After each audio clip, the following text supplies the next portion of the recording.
Hello मेरे प्यारे बच्चों, कैसे हैं आप सब। आई होप सब बहुत अच्छे होंगे, पढ़ाई लिखाई बहुत सही चल रही है।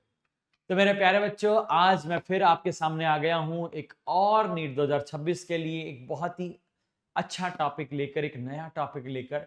Molecular basis of inheritance 12th class का एक चैप्टर है, उसके अंदर एक टॉपिक है स्ट्रक्चर ऑफ डीएनए। और इस स्ट्रक्चर ऑफ डीएनए की हम बात करेंगे आज, इसको समझते हैं अच्छे से।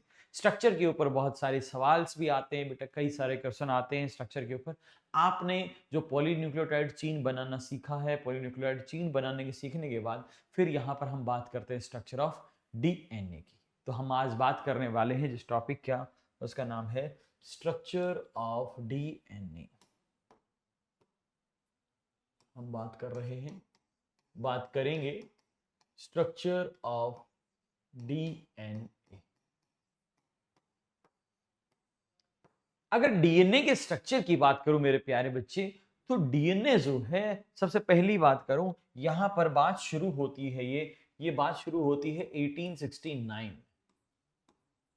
1869 में यहां पर फ्रेडरिक मिशर ने यहां पर न्यूक्लिक एसिड की डिस्कवरी की थी, और उन्होंने जो टर्म दिया था वो दिया था न्यूक्लिन। कौन सा टर्म दिया था? न्यूक्लिन। यहां पर एफ मिशर इन्होंने यहां पर discovered nucleic acid from the pus cell, from the nucleus of pus cell के न्यूक्लियस से, the nucleus of pus cell. और उन्होंने टर्म दी थी क्या? उन्होंने टर्म दी थी मेरे प्यारे बच्चे, उन्होंने जो टर्म दी थी उस टर्म का नाम था न्यूक्लिन। उन्होंने टर्म दी थी न्यूक्लिन, ठीक है, उन्होंने टर्म दी थी न्यूक्लिन। अब इसके बाद यहां पर 1869 में न्यूक्लिक एसिड पता चल गया था। धीरे धीरे धीरे धीरे जो स्ट्रक्चर ऑफ डीएनए आया, डीएनए का स्ट्रक्चर जो आया, ये आते आते इसमें बहुत लंबा समय लग गया बेटा। ये डीएनए का स्ट्रक्चर आया 1953 में। कब आया? लगभग आप कहें तो लगभग 80-90 साल लग गए बेटा। 1953 के अंदर यहां पर दो साइंटिस्ट थे, जिनका एक का नाम था वाटसन और दूसरे का नाम था क्रिक। वाटसन एंड क्रिक ने वाटसन एंड क्रिक ने डीएनए का डबल हेलिक्स स्ट्रक्चर दिया। वाटसन क्रिक ने proposed DNA double helix model. DNA का स्ट्रक्चर कैसा होता है? DNA double helix model. तो डीएनए कैसा स्ट्रक्चर होता है, ये मॉडल जो था डीएनए का हेलिकल स्ट्रक्चर होता है, क्या क्या चीजें इसके अंदर होती हैं, ये सब बातें बताई इन्होंने, वाटसन की। लेकिन आप सोचिए कि जिस चीज के बारे में पता 1869 में चल गया था, उस चीज की स्ट्रक्चर के बारे में आप पढ़ते होंगे ग्रिफिथ का एक्सपेरिमेंट 1928 में। एवरी मैक्लियोड मैककार्टी ने भी मेरे प्यारे बच्चे 1944 के आसपास, ये चीज 44 के आसपास बता दिया था कि डीएनए जो जेनेटिक मटेरियल है। फिर इस चीज का प्रूफ भी मिल गया था 1952 में। हर्शे एंड चेज ने अपने बैक्टीरियोफाज के एक्सपेरिमेंट से ये बता दिया था कि DNA is the genetic material. सोचो, उसके बारे में जब इतनी चीजें अपने को पहले पता चल गई, उसके बाद यहां पर हमें इसका स्ट्रक्चर पता करने में इतना लंबा समय लगा। इतना लंबा समय क्यों लगा? इतना लॉन्ग टाइम क्यों लगा डीएनए की स्ट्रक्चर को? क्योंकि हमारे पास कुछ टेक्निकल लिमिटेशंस थी। टेक्निकल लिमिटेशंस जो थी वो क्या थी कि हम एक सेल से डीएनए को एक्सट्रैक्ट करना, बिना उसको तोड़े हुए, बिना उसको नुकसान पहुंचाए हुए, हम एक सेल से डीएनए एक्सट्रैक्ट कर पाए, कंप्लीटली एक्सट्रैक्ट कर पाए, ये एक बहुत ही बड़ा चैलेंज था, टेक्निकल लिमिटेशन थी। इस कारण से डीएनए के स्ट्रक्चर को पता करने में भी लंबा समय लग गया। तो ये डीएनए की जो स्ट्रक्चर थी, वाटसन एंड क्रिक ने जो बताया था कि जो डीएनए की डबल हेलिक्स मॉडल था, DNA double helix model was based on two studies, दो स्टडीज के ऊपर बेस्ड था। डीएनए का जो डीएनए डबल हेलिक्स मॉडल है बेटा, जो डीएनए का डबल हेलिक्स मॉडल है, it was based on DNA double helix model based on, it was based on, जो डीएनए डबल हेलिक्स मॉडल था बेटा, जो दिया था, किसके ऊपर बेस्ड था? दो स्टडीज के ऊपर बेस्ड था। It was based on two studies, दो स्टडीज के ऊपर बेस्ड थे। कौन कौन सी ये दो स्टडीज थी? पहला जो था, पहला that was X-ray crystallography, X-ray crystallography of DNA. DNA की एक्सरे क्रिस्टलोग्राफी टेक्निक जो थी, ये किसने यूज किया था? ये it was given by X-ray crystallography of DNA, ये था विल्किंस और फ्रैंकलिन।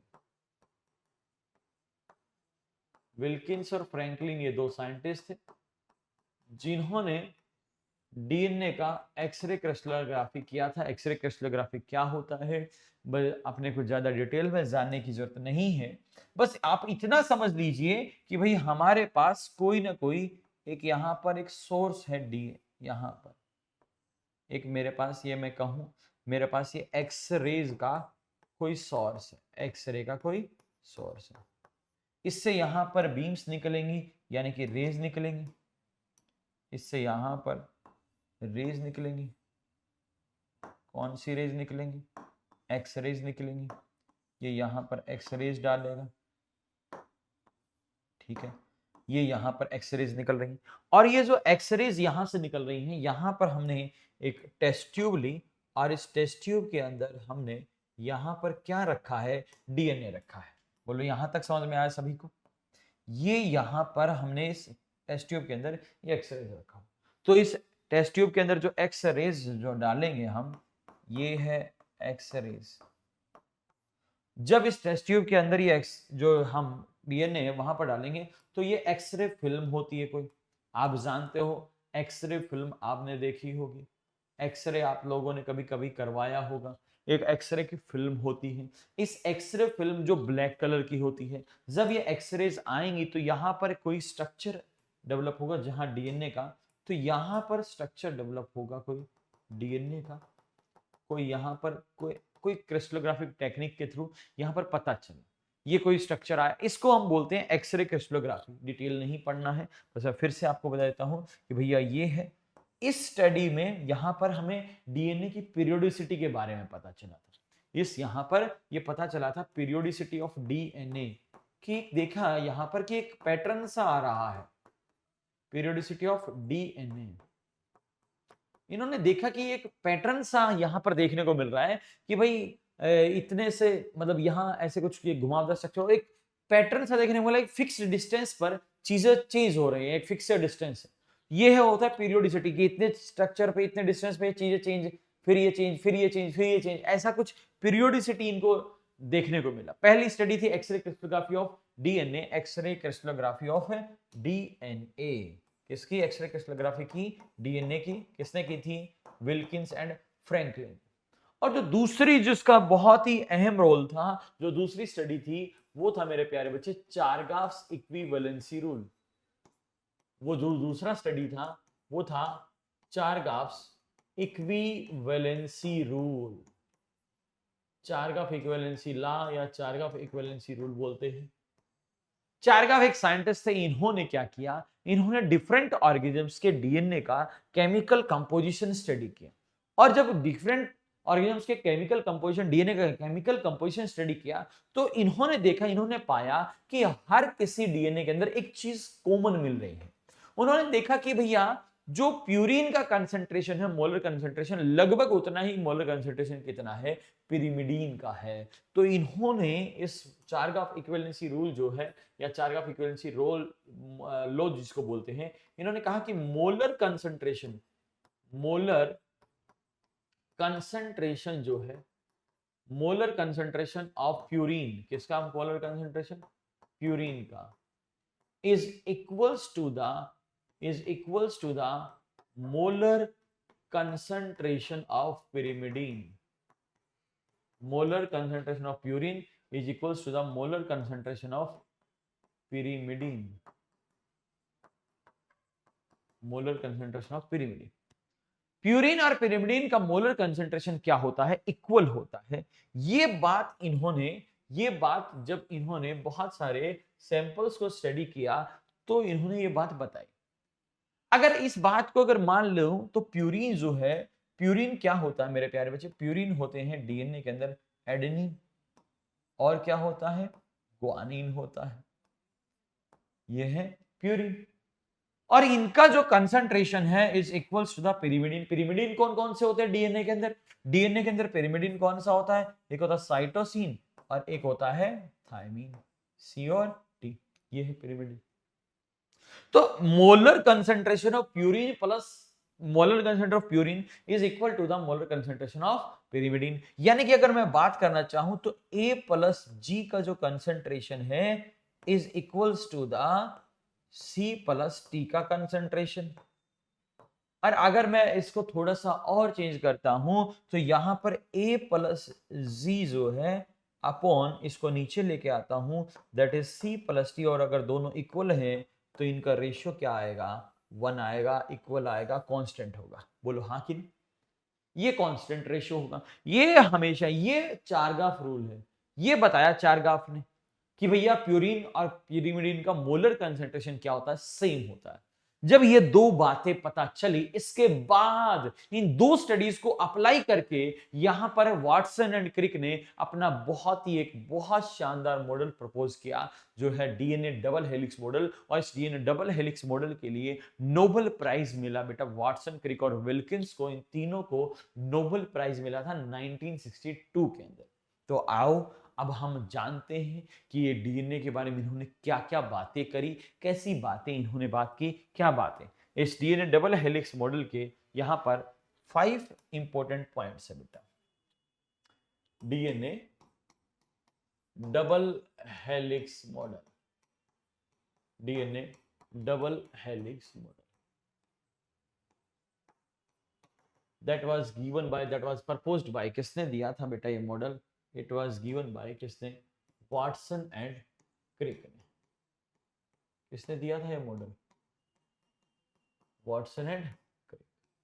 ठीक है, इस मॉडल के अकॉर्डिंग पहली चीज थी कि डीएनए जो है वो एक डबल हेलिकल स्ट्रक्चर है, यानी कि डीएनए के अंदर 2 पॉलीन्यूक्लियोटाइड चेन्स है। DNA is made up of, आप डीएनए के स्ट्रक्चर को आप ऐसा समझिए मेरे प्यारे बच्चे, डीएनए के स्ट्रक्चर को आप समझिए कि भाई आपके पास एक लेटर, एक यानी कि सीडी है, और एक कैसी सीडी है, एक रिवॉल्विंग लेटर है। आप अगर मैं कहूं आपको कि आप एक सीडी, रबर की कोई छोटी सीडी है, मान लीजिए आपके पास रबर की सीडी है, सीडी जानते हो जिसके 2 स्ट्रैंड्स होते हैं, 2 तो क्या उसकी बैकबोन होती है और बीच में स्टेप्स होते हैं।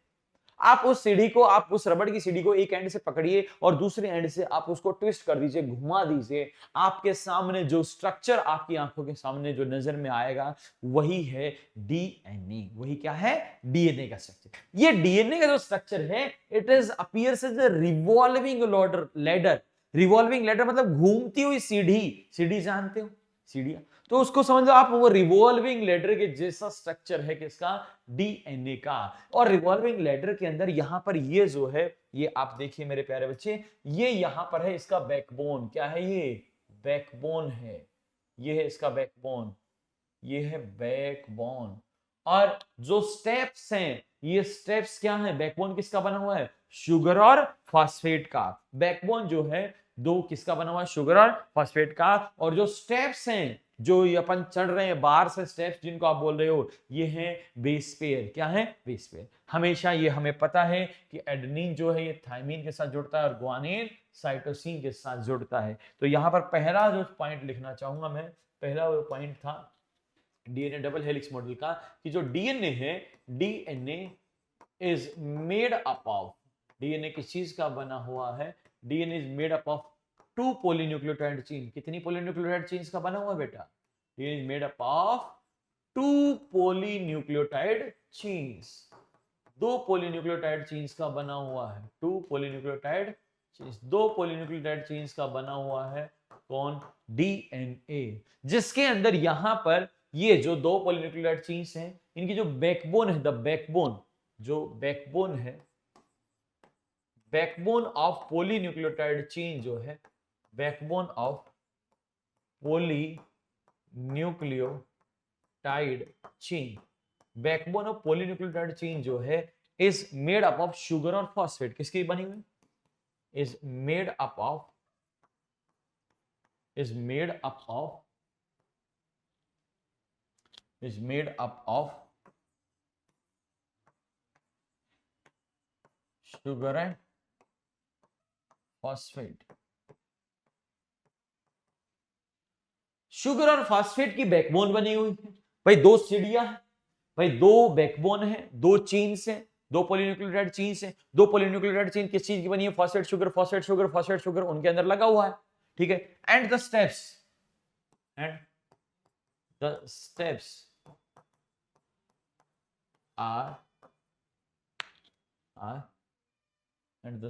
are made up of steps are base pairs which are stacks inside, जो अंदर की तरफ है, which are stacks inside, जो स्टेप्स हैं वो अंदर की तरफ। मतलब अगर कहूं मैं कि भैया ये एक रिवॉल्विंग लैडर है और इस रिवॉल्विंग लैडर के अंदर ये जो बैकबोन जो बनी हुई है बेटा, जो इसकी जो बैकबोन बनी हुई है इस सीढ़ी में, यहां पर ये बना हुआ है किसका? फॉस्फेट और शुगर का। किसका बना हुआ है? फॉस्फेट और शुगर का, फॉस्फेट और शुगर का। ये ऐसा है, phosphate sugar, phosphate sugar, phosphate sugar, इस तरह से फॉस्फेट शुगर इस तरह। ये भी बैकबोन जो है वो फॉस्फेट शुगर का बना हुआ है, फॉस्फेट शुगर, फॉस्फेट शुगर, आप समझ रहे हैं? Phosphate sugar, phosphate sugar, phosphate sugar, phosphate sugar, इस तरह ये बैकबोन। और इसके अंदर जो स्टेप्स हैं, ये स्टेप्स जो हैं वो बेस पेयर कहां है? अंदर की तरफ। बेस पेयर कहां है? अंदर की तरफ है। ये मैं कहूं कि भैया ये जो डीएनए है इट इज it appears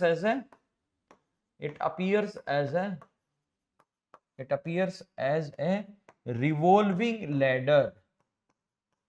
कैसा है? रिवॉल्विंग लैडर के जैसा, यानी कि घुमावदार सीढ़ी के जैसा है। और इस घुमावदार सीढ़ी के अंदर जो बैकबोन है वो शुगर फॉस्फेट बॉन्ड्स की बनी हुई है। किसकी बनी है? शुगर और फॉस्फेट की। और जो स्टेप्स हैं वो किसके हैं? बेस पेयर के। वो किसके हैं? Base pair.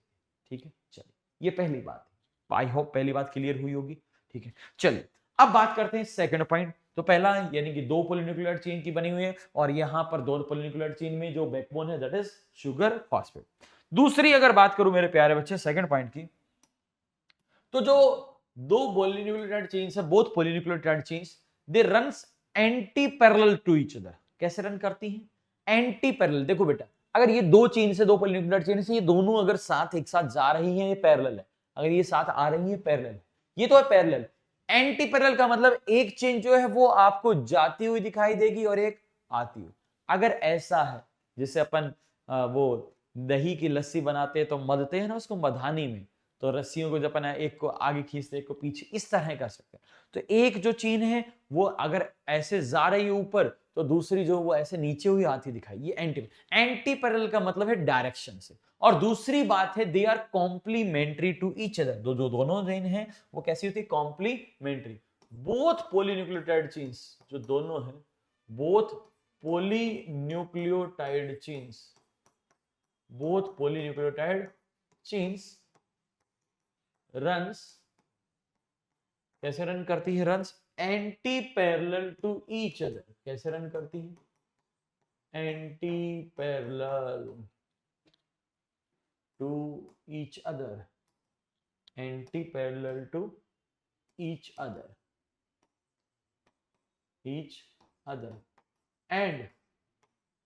and also show complementary base pairing. क्या शो करती हैं? कॉम्प्लीमेंट्री बेस पेयरिंग शो करती है, कॉम्प्लीमेंट्रिटी शो करती है। दो शब्द आए हैं, इन दो शब्दों को बहुत ध्यान से समझना है। पहला है एंटी पैरेलल। एंटी पैरेलल का मतलब है डायरेक्शन से। एंटी पैरेलल का मतलब क्या है? डायरेक्शन से।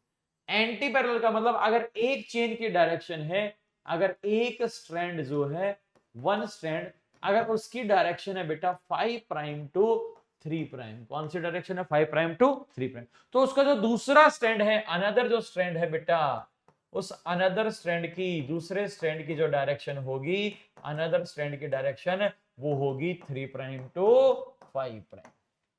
अब इस बात को बहुत अच्छे से, बहुत ध्यान से समझना बेटा। ये जो दो चेन है, हमें क्या लगता है, अब समझिए। देखो ये है मेरे प्यारे बच्चे, यहां पर मैं अगर मैं कहूं मेरे पास ये है डीएनए की दो चेन्स, ठीक है, ये दो चेन। एक जो चेन है अगर मैं कह रहा हूं इसको, ये है 5 प्राइम, ये है 5 प्राइम टू 3 प्राइम, और वो है 3 प्राइम टू 5। ये तो दो हो गए क्या, ये तो क्या हो गए, बैकबोन्स हो गए, ठीक है। अब इसके अंदर बेसिस जो है वो अंदर की तरफ है, ये ए है, इसके सामने टी होगा, ये टी है, इसके सामने ए होगा, ये जी है, इसके सामने सी होगा, ये सी है, इसके सामने जी होगा, ये है ए, ये है टी, मान लीजिए ये है जी। तो ए के सामने टी, टी के सामने ए, जी के सामने सी, ठीक है। ये जो है, अगर आप एक चेन की डायरेक्शन देख रहे हैं बेटा, डायरेक्शन देखते टाइम एक चीज बहुत ध्यान से, बहुत इंपॉर्टेंट, कि जब भी हम डायरेक्शन की बात करेंगे तो यहां पर हमारा रेफरेंस पॉइंट क्या है, वो सेम रहना चाहिए।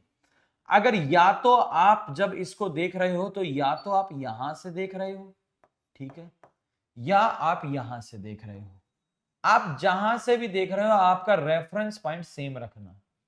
अगर आप इन दोनों स्टैंड को देख रहे हो, अगर आप यहां खड़े हो, यहां खड़े होकर अगर आप इन दोनों को देख रहे हो, तो आपके लिए इस चेन की डायरेक्शन क्या है, ये है 5 प्राइम टू 3 प्राइम, और दूसरी चेन की डायरेक्शन क्या होगी, 3 प्राइम टू 5 प्राइम। कोई कह रहा है सर मैं तो यहां नहीं, ये यहां खड़ा होकर देखूंगा। अगर तू यहां खड़ा होकर देख रहा है, यहां खड़ा होकर देख, यहां खड़ा होकर देखेगा तो एक चेन की डायरेक्शन क्या है, 3 प्राइम टू 5 प्राइम, दूसरे की 5 प्राइम टू 3 प्राइम। यानी कि एक तो इधर भाई, अगर 3 प्राइम एंड की तरफ स्टैंड ग्रो करता है, स्टैंड किधर की तरफ ग्रो करता है, 3 प्राइम एंड पे फ्री ओएच होता है, 3 प्राइम एंड पे क्या होता है, फ्री ओएच। तो जो 3 प्राइम एंड पे जो फ्री ओएच होता है, वहीं की तरफ तो ऐड होते हैं नए न्यूक्लियोटाइड, बोलो हाँ कि ना। नए न्यूक्लियोटाइड्स कहां ऐड होते हैं, 3 प्राइम एंड पे, बोलो हाँ। तो जब मैं यहां खड़ा हूं, मैं यहां खड़ा होकर देख रहा हूं, तो मुझे ये जो स्ट्रैंड है, यहां पर ये स्ट्रैंड पे नए न्यूक्लियोटाइड्स ऐड होते जा रहे हैं, मतलब ये स्ट्रैंड मुझे दूर दूर दूर दूर दूर दूर जाता हुआ दिखाई दे रहा है। जबकि जब मैं यहां खड़ा हुआ हूं तो इस स्ट्रैंड को देख रहा हूं, तो ये स्ट्रैंड में नए न्यूक्लियोटाइड्स ऐड होते जा रहे हैं, यानी कि ये स्ट्रैंड मेरी तरफ आता हुआ दिखाई देगा। एक जाता हुआ दिख रहा है, एक आता हुआ दिख रहा है, एक यहां पर दूर तरफ जाता दिख रहा है, एक पास आता दिख रहा है, यानी कि एक जा रहा है और एक आ रहा है। तो ये क्या हो गया, एंटी पैरेलल। क्या हो गया, एंटी पैरेलल। तो दोनों स्टैंड की डायरेक्शन जो है वो अपोजिट होती है, एंटी पैरेलल। दूसरा कॉम्प्लीमेंट्री बेस पेयरिंग, और कॉम्प्लीमेंट्री बेस पेयरिंग जो है वो इस डीएनए डबल हेलिक्स मॉडल का मैं कह सकता हूं ये हॉलमार्क है। हॉलमार्क जानते हो आप सब, हॉलमार्क, हॉलमार्क सबसे इंपॉर्टेंट। यानी कि आप कभी सोना लेने जाते हो, गोल्ड लेने जाते हो, तो हॉलमार्क देखते हो कि कोई निशान है उसके ऊपर जो उसको बताता है कि जो इसकी शुद्धता को जांच बताता है कि ये शुद्ध है। इसी तरह ये जो है, इन्होंने डीएनए डबल हेलिक्स मॉडल का जो सबसे बड़ा हॉलमार्क, सबसे बड़ी पहचान, जो सबसे बड़ा मेन पॉइंट है, that is complementary base pairing. क्या है, कॉम्प्लीमेंट्री बेस पेयरिंग का मतलब ये चार्गाफ इक्विवेलेंसी रूल के अकॉर्डिंग। कॉम्प्लीमेंट्री बेस पेयरिंग का मतलब सिंपल सा, अगर मेरे पास यहां पर एक डीएनए, में कह रहा हूं एक डीएनए है मेरे पास, ये है मेरे पास एक डीएनए, ये है 5 प्राइम टू 3 प्राइम। इस डीएनए के ऊपर कोई सीक्वेंस है, कोई सीक्वेंस है ए टी जी सी, ए सी जी और टी। ये मेरे पास है यहां पर, ये है मेरे पास डीएनए का कोई एक स्ट्रैंड। अब मेरे पास अगर डीएनए का एक स्ट्रैंड है, क्या मैं कोई दूसरा स्ट्रैंड जो है, क्या मैं बता सकता हूं दूसरे स्ट्रैंड की सीक्वेंस क्या होगी? यस, हम इजीली, अगर हमें एक सीक्वेंस पता, एक स्ट्रैंड की सीक्वेंस पता है, तो we can identify, we can find out the sequence of another strand. हम दूसरे स्ट्रैंड की सीक्वेंस बता सकते हैं, कैसे? Because based on the complementary base pairing, क्योंकि प्यूरिन हमेशा किसके साथ पेयर करता है, पिरिमिडीन के साथ। एडेनिन के साथ क्या जुड़ेगा, यहां पर एडेनिन के साथ जुड़ेगा थाइमीन, थाइमीन के साथ क्या जुड़ेगा, एडेनिन। ग्वानिन के साथ क्या जुड़ेगा, साइटोसिन, साइटोसिन के साथ क्या जुड़ेगा, ग्वानिन। एडेनिन के साथ थाइमीन, साइटोसिन के साथ ग्वानिन, ग्वानिन के साथ साइटोसिन, और थाइमीन के साथ एडेनिन, यानी कि ये जो है अपने पास, क्या मेरे बजाओ, मुझे एक स्ट्रैंड की सीक्वेंस पता थी कि दोनों, मुझे सिर्फ एक स्ट्रैंड की सीक्वेंस पता थी, लेकिन क्या उस एक स्ट्रैंड से क्या मैं दोनों, अभी मैं बॉन्ड नहीं बता रहा, अभी मैं बॉन्ड नहीं बता रहा हूं, अभी मैं बॉन्ड नहीं बता रहा हूं, ये बात ध्यान रखना। कभी कहो कि सिंगल बॉन्ड होता है, बॉन्ड अभी बता ही नहीं रहा, हाइड्रोजन बॉन्ड कैसा होता है अभी अगले पॉइंट में बताऊंगा, सुनना ध्यान से। यहां पर अगर what is the mean by complementary base pairing, अगर आपको एक स्ट्रैंड की सीक्वेंस पता है, अगर आपको एक स्ट्रैंड ये था, हाँ कॉम्प्लीमेंट्री बेस पेयरिंग का मतलब if we no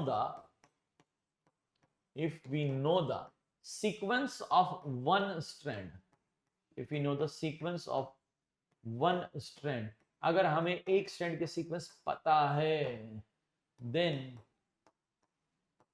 we can find out the, तो हमें पता लगा सकते हैं, then we can find out the sequence of another strand, we can find out the sequence of another strand, ठीक है। अगर हमें एक स्ट्रैंड की सीक्वेंस पता है तो हम दूसरे स्ट्रैंड की सीक्वेंस को पता कर सकते हैं, इसी को बोलते हैं कॉम्प्लीमेंट्री बेस पेयरिंग। क्या बोलते हैं बेटा? इसी को बोलते हैं कॉम्प्लीमेंट्री बेस पेयरिंग, यही है बेटा कॉम्प्लीमेंट्री बेस पेयरिंग, ठीक है, इसी को बोलते हैं कॉम्प्लीमेंट्री बेस पेयरिंग। चलिए ठीक है, आई होप ये दोनों शब्द क्लियर रहे होंगे। एंटी पैरेलल का मतलब, और एंटी पैरेलल होने का रीजन क्या होता है? एंटी पैरेलल रीजन होता है कि जो फॉस्फोडाइएस्टर बॉन्ड बनता है उसकी डायरेक्शन अपोजिट होती है दोनों स्ट्रैंड्स में। फॉस्फोडाइएस्टर जो है, इसका जो रीजन अगर बताऊं कि क्या रीजन है, तो इसका जो रीजन है वो ये है कि जो डायरेक्शन होती है मेरे प्यारे बच्चे, direction of phosphodiester bond, direction of phosphodiester bond, direction of phosphodiester bond is opposite। एक स्ट्रैंड में फॉस्फोडाइएस्टर बॉन्ड की डायरेक्शन होती है 5 प्राइम टू 3 प्राइम, और दूसरे स्ट्रैंड में फॉस्फोडाइएस्टर बॉन्ड की डायरेक्शन होती है 3 प्राइम टू 5 प्राइम। इस कारण से एंटी पैरेलल होते हैं। ये होता है कॉम्प्लीमेंट्री बेस पेयरिंग कि हमें अगर एक स्ट्रैंड की सीक्वेंस पता है तो हम दूसरे स्ट्रैंड की सीक्वेंस पता कर सकते हैं। This is called the complementary base pairing. I hope clear. चलिए अब बात करते हैं तीसरे पॉइंट की। थर्ड पॉइंट जो है, तीसरा पॉइंट जो है यहां पर अगर मैं बात करूं कि प्यूरिन जो है always pairs with pyrimidine and pyrimidine always pairs with purine, यानी कि जो चारगाफ का इक्विवेलेंसी रूल था उसी के अकॉर्डिंग बात करें तो यहां पर प्यूरिन जो है, purine nitrogen base, purine always pairs with pyrimidine, purine always pairs with pyrimidine and vice versa. Purine हमेशा pyrimidine के साथ पेयर करता है या pyrimidine हमेशा प्यूरिन के साथ पेयर करता है, दैट इज इसका मतलब यहां पर है। और भैया कि एडेनिन जो है, adenine pairs with thymine. Adenine किसके साथ पेयर करता है? थायमीन। एडेनिन हमेशा किसके साथ पेयर करता है? Thymine. With the help of कितने hydrogen bond? 2 hydrogen bond. With the help of 2 hydrogen bonds. कौन से बॉन्ड के थ्रू जुड़ता है? हाइड्रोजन बॉन्ड के थ्रू। कितने hydrogen bond? 2 hydrogen. With the help of 2 hydrogen bonds and vice versa. Adenine जो है ये पेयर करता किसके साथ? थायमीन के साथ। एडेनिन जानते हो आप, ए से हम रिप्रेजेंट करते हैं, थायमीन आप जानते हो टी से रिप्रेजेंट करते हैं। तो ये एडेनिन जो है बेटा, ये हमेशा थायमीन के साथ पेयर करता है। कितने हाइड्रोजन बॉन्ड की मदद से? 2 हाइड्रोजन बॉन्ड। एडेनिन और थायमीन आपस में जुड़े होते हैं एक दूसरे से। एडेनिन और थायमीन आपस में जुड़े होते हैं with the help of 2 hydrogen bonds, या कहूं थायमीन जुड़ा है एडेनिन से with the help of 2 hydrogen. और यहां पर दूसरी जो चीज है कि ग्वानिन जो है, ग्वानिन नाइट्रोजन बेस जो है, guanine pairs with guanine pairs with cytosine. Guanine pairs with cytosine with the help of 3 hydrogen bond. कितने हाइड्रोजन बॉन्ड बेटा? with the help of 3 hydrogen bonds. Guanine जो है वो साइटोसिन के साथ 3 हाइड्रोजन बॉन्ड के साथ जुड़ता है, और कहूं and vice versa. Vice versa का मतलब है बेटा कि साइटोसिन जो है, ऐसा नहीं है कि गुआनिन हमेशा साइटोसिन के साथ जुड़ता है 3 हाइड्रोजन बॉन्ड के. इसका वाइस वर्सा का मतलब होता है साइटोसिन भी गुआनिन के साथ जुड़ सकता है, गुआनिन भी साइटोसिन के साथ जुड़ सकता है. ठीक है, यानी कि यहां पर अगर कहूं तो जो गुआनिन है, गुआनिन ये किसके साथ जुड़ता है? साइटोसिन के साथ जुड़ता है. कितने हाइड्रोजन बॉन्ड के बेटा? 3 हाइड्रोजन बॉन्ड के साथ.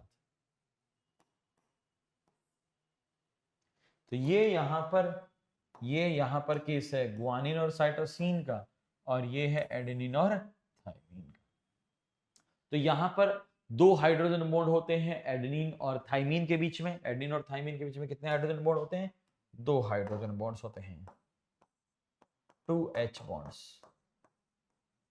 ठीक है, और साइटोसिन और गुआनिन के बीच में बेटा कितने हाइड्रोजन बॉन्ड्स होते हैं? 3 हाइड्रोजन बॉन्ड्स होते हैं, यानी कि 3H bonds. 3 hydrogen bonds, 3 hydrogen bonds. ठीक है, अब सुनिए नेक्स्ट. ये बात समझ में आई? क्लियर है बेटा? ठीक है, चलिए नेक्स्ट पॉइंट बात करूं यहां पर.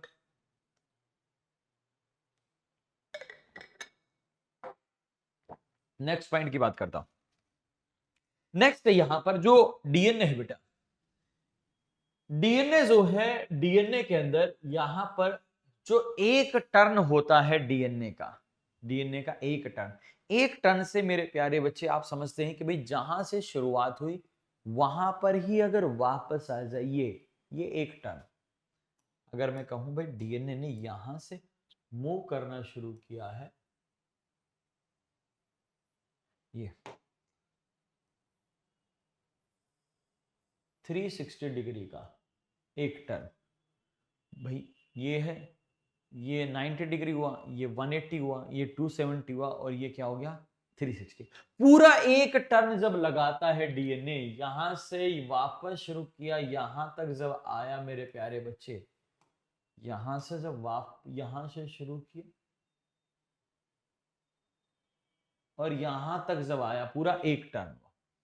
इसी एक टर्न को बोलते हैं, इसके पैरेलल में यहां पर आते हैं, इसी एक टर्न को बोलते हैं पिच ऑफ हेलिक्स. क्या बोलते हैं बेटा? एक और चीज, कई बच्चों को एक और चीज बताता हूं. कई बच्चों को ये होता है कि डीएनए जो है ये इस तरह से कॉइल्ड है. नहीं, ये दोनों जो स्ट्रैंड है ना. अच्छा एक और चीज बताओ, प्यूरिन हमेशा पिरिमिडीन के साथ पेयर करता है, और पिरिमिडीन हमेशा प्यूरिन. प्यूरिन आप जानते हो 9 मेंबर रिंग कंपाउंड होते हैं, पिरिमिडीन 6 मेंबर रिंग कंपाउंड होते हैं, और ये हमेशा 9 मेंबर रिंग कंपाउंड 6 मेंबर के साथ पेयर करता है. 9 6 के साथ, या कहूं 6 9 के साथ. बात एक ही है, बात है एक ही है. अगर कहूं 9 और 6 आपस में पेयर कर रहे हैं, मान लीजिए मैं कह रहा हूं ये ऐसे अगर पेयरिंग है, तो चाहे ये ऐसे पेयर कर रहे हो, चाहे ये ऐसे पेयर कर रहे हो, इनके बीच में डिस्टेंस तो क्या है? सेम ही है. इनके बीच में डिस्टेंस तो क्या रहेगा? 9 हमेशा 6 के साथ, 6 या 6 हमेशा 9 के साथ. 9 6 9 6 9 6 9 6 9 मेंबर रिंग कंपाउंड हमेशा 6 मेंबर के साथ करेगा पेयरिंग. इस कारण से जो डीएनए का जो डायमीटर होता है थ्रू आउट द लेंथ, वो कांस्टेंट होता है बेटा. वो क्या होता है? कांस्टेंट है. जो डायमीटर जो होता है किसका? डीएनए का. Diameter of DNA remains constant. Diameter of DNA remains constant throughout the length.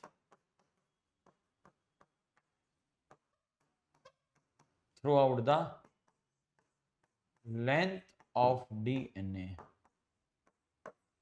Throughout the length of DNA. As क्योंकि purine always pairs with pyrimidine. Purine always pairs with pyrimidine. क्योंकि purine हमेशा pyrimidine के साथ pair करता है या pyrimidine हमेशा purine के साथ पेयर करता है। इसी कारण से डीएनए का diameter through out the length क्या रहता है, कांस्टेंट रहता है। यानी कि 9 मेंबर हमेशा 6 के साथ, 6 हमेशा 9 के साथ, 9 6 9, यानी कि 9 6 9 6 9 6, ये ऐसा चलता जाता है, पूरा चलता जाता है। पूरा का पूरा डायमीटर क्या रहेगा, कांस्टेंट रहेगा। चाहे ऊपर से लेकर नीचे तक कितना भी बड़ा डीएनए हो, उसके अंदर पेयरिंग के कारण से ही उसके अंदर क्या होता है, हमेशा कांस्टेंट डायमीटर होता है पूरे डीएनए का। बोलो हाँ कि ना। अब सुनना अगली बात, यहां पर जो डीएनए है, एक और चीज यहां पर मैं बता रहा था कि भाई ऐसे कुछ बच्चे सोचते हैं कि ये डीएनए से कोई होता, ऐसे नहीं होता। ये डीएनए का एक जो है, मान लिया आप, ये टर्न कर रहा है, डायमीटर इन दोनों के बीच में हमेशा क्या रहेगा, कांस्टेंट। ये बात समझ लेना बेटा, डायमीटर जो है इन दोनों के बीच में, ये डायमीटर है, ये डायमीटर है, ये कांस्टेंट रहेगा। ये एक स्ट्रैंड है डीएनए का, ये दूसरा स्ट्रैंड है, इन दोनों के बीच में डायमीटर हमेशा क्या रहेगा, कांस्टेंट। ये स्ट्रैंड घूमते हैं बस। अब देखो, जब ये स्ट्रैंड घूम रहे हैं तो क्या क्रॉस कर रहे हैं, नहीं। ये देखो अभी दोनों स्टैंड एक इधर ही लेटरल साइड में, अब एक स्टैंड जो है दूसरे स्टैंड के बिल्कुल सामने आ गया, ये इसके एक पीछे चला गया, एक आगे आ गया, फिर ये एक आगे आएगा, एक पीछे जाएगा। इस तरह से इनका घूमना होता है।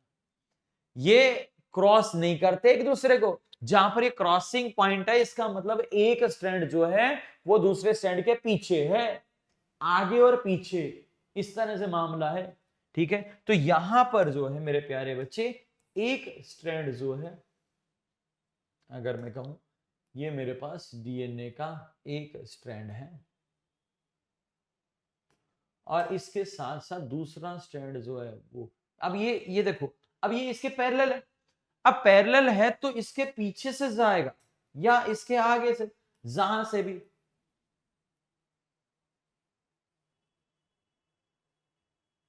ये ऐसा है। अब इसके यहां पर अगर मैं कहूं दूसरा स्टैंड इसके पैरेलल, तो पैरेलल में यहां पर आने गया था, इसके पीछे जाएगा या इसके आगे आएगा, ऐसा ही तो होगा। अरे हाँ कि ना। और यहां पर ये बैकबोन है, बैकबोन किस चीज की बनी होती है, बैकबोन बनी होती है किसकी, बैकबोन किस चीज की बनी है, शुगर और फॉस्फेट की। तो ये एक टर्न जो होता है हेलिक्स का, one turn off the helix, जब जहां पर एक 360 का पूरा राउंड कंप्लीट हो जाता है। मान लीजिए यहां से मामला शुरू हुआ, यहां से मामला शुरू हुआ, यहां से अगर मामला शुरू हुआ, तो यहां से यहां तक वापस जब आएगा, ये पूरा एक टर्न होता है। कहीं से भी आप कह लीजिए, तो one turn off the helix जो है, ये यहां से मामला शुरू हुआ तो यहां तक, ये one turn off the helix, इसको बोलते हैं वन टर्न ऑफ हेलिक्स। इसी को बोला जाता है मेरे प्यारे बच्चे helix length, helix length, helix length, या इसी को बोला जाता है pitch of DNA, pitch of DNA. DNA का एक टर्न जो है, एक टर्न का मतलब कितने डिग्री टर्न हो गया, 360 डिग्री टर्न है। एक complete turn, one complete turn off DNA is called the helix length, या हेलिकल लेंथ, या पिच ऑफ डीएनए, या पिच ऑफ हेलिक्स, आप कुछ भी बोलिए, ये है। और ये एक टर्न की जो लेंथ होती है, इस एक टर्न की लेंथ जो होती है, यहां पर सुनना, अब एक टर्न के अंदर, एक टर्न के अंदर, एक टर्न में यहां पर जो राइट हैंडेड कॉइलिंग होता है, उसके अंदर 10 बेस पेयर आते हैं। कितने बेस पेयर आते हैं, 10 बेस पेयर्स होते हैं। एक टर्न के अंदर 10 बेस पेयर आते हैं बेटा। कितने आते हैं, 10 बेस पेयर। एक टर्न में कितने बेस पेयर होते हैं, 10।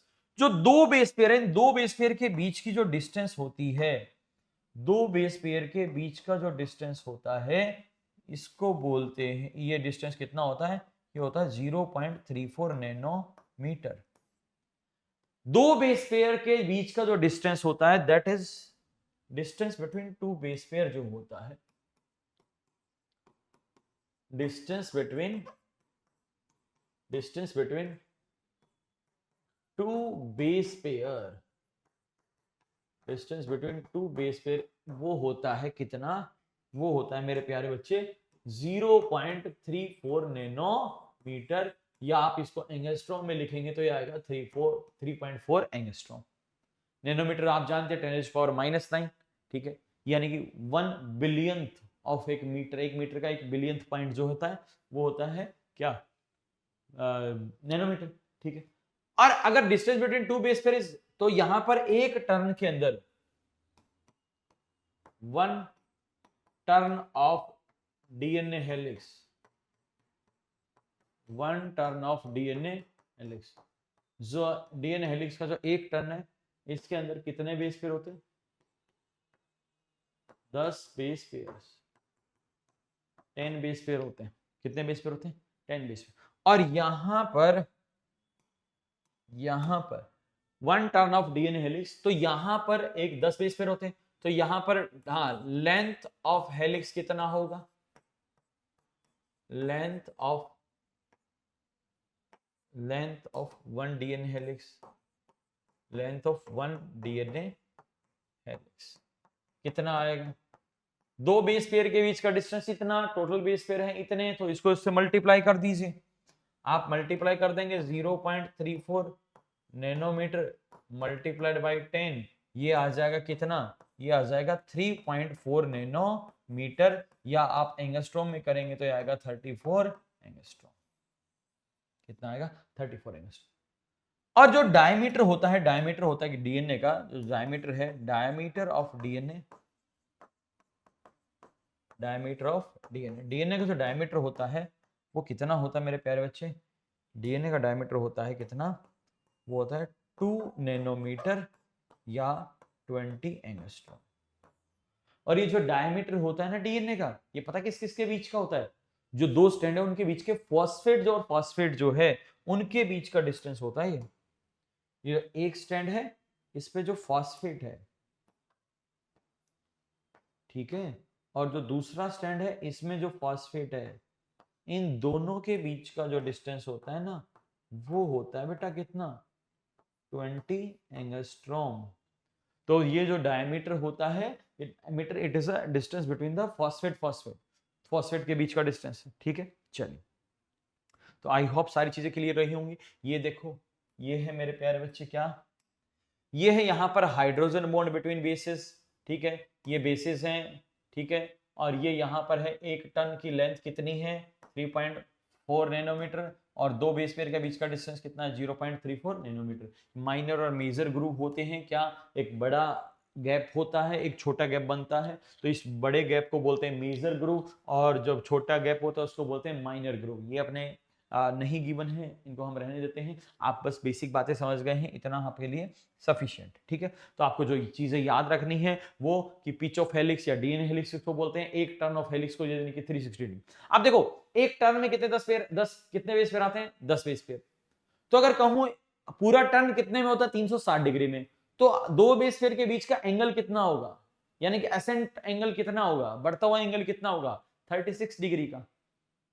भाई एंगल जो होगा वो कितना होगा 36 डिग्री का, तभी तो पूरा 360 का टर्न आएगा। 36 36 36 36, जब 10 पूरे होंगे तभी एक टर्न पूरा हो रहा है, इसका मतलब 2 के बीच का एंगल कितना है 36 डिग्री। कितना है 36 डिग्री। ठीक है, चलिए, आई होप ये क्लियर रहा होगा। लास्ट बात करता हूं कि डीएनए की स्टेबिलिटी की, 4th 5th पॉइंट है, that is stability of DNA. जो स्टेबल है डीएनए जो है, स्टेबिलिटी ऑफ डीएनए, डीएनए जो है वो आरएनए से ज्यादा स्टेबल है। ये बात तो हम डीएनए और आरएनए के बेस पे जब कंपैरिजन करते हैं तो वहां पर बात करते हैं। स्टेबिलिटी ऑफ डीएनए जो होता है is due to the, stability of DNA is due to the, DNA की स्टेबिलिटी के 2 रीजन होते हैं। एक होता है यहां पर हाइड्रोजन बॉन्डिंग, डीएनए की स्टेबिलिटी जो होती है एक जो रीजन होता है दैट इज हाइड्रोजन बॉन्डिंग। कौन सी bonding, hydrogen bonding between base pairs, base pairs के बीच का जो हाइड्रोजन बॉन्डिंग है दैट इज। और जो दूसरा है मेरे प्यारे बच्चे, जो दूसरी चीज है, दूसरा है एक बेस पेयर जो है वो दूसरे बेस पेयर के ऊपर स्टैक होता है, मतलब लगे होते हैं। आपने कभी पीठू खेला होगा, पीठू एक पत्थर के ऊपर दूसरा पत्थर तीसरा पत्थर ऐसे आप जचाते हैं, तो ऐसे जचे हुए होते हैं। तो वन इसको बोलते हैं वन बेस पेयर। एक जो बेस पेयर है ना बेटा, one base pair one base pair stacks over the another base pair, stacks over the another base pair। एक बेस पेयर जो है वो दूसरे बेस पेयर के ऊपर स्टैक होता है, एक के ऊपर दूसरा लगा होता है, तीसरा चौथा इस तरह से लगे होते हैं। इस कारण से यहां पर इसकी स्टेबिलिटी बढ़ जाती है। तो डीएनए की स्टेबिलिटी के दो रीजन है, एक तो हाइड्रोजन बॉन्डिंग है और दूसरा है स्टैकिंग ऑफ बेस पेयर, दूसरा है स्टैकिंग ऑफ बेस पेयर। तो दिस इज, ये है मेरे प्यारे बच्चे डीएनए की पूरी स्ट्रक्चर के बारे में, जो भी अपना डिटेल है वो सारा अपने बात कर ली है। अब आप एक बार इसको एनसीईआरटी से पढ़िए, पूरी आपको एनसीईआरटी की लाइन आपको क्लियर होगी। This is all about the DNA की पूरी स्ट्रक्चर, जो कि DNA double model helix model किसने दिया था, वाटसन एंड क्रिक ने। ये अपने सिलेबस का पार्ट है, बहुत इंपॉर्टेंट है। एक एक बात आपको बहुत अच्छे से मैंने डिटेल में बता दी है। बाकी आप एक बार इसको एनसीईआरटी से पढ़ के देखिए, और कोई बातें नहीं समझ में आती है तो वो आप कमेंट में जरूर बताइएगा। ठीक है, ठीक है, मिलते हैं मेरे प्यारे बच्चे एक नए वीडियो के साथ। तब तक के लिए आप पढ़ाई जारी रखिएगा, मस्त रहिए, व्यस्त रहिए, स्वस्थ रहिए। मिलते हैं नए वीडियो में। थैंक यू बेटा, ऑल।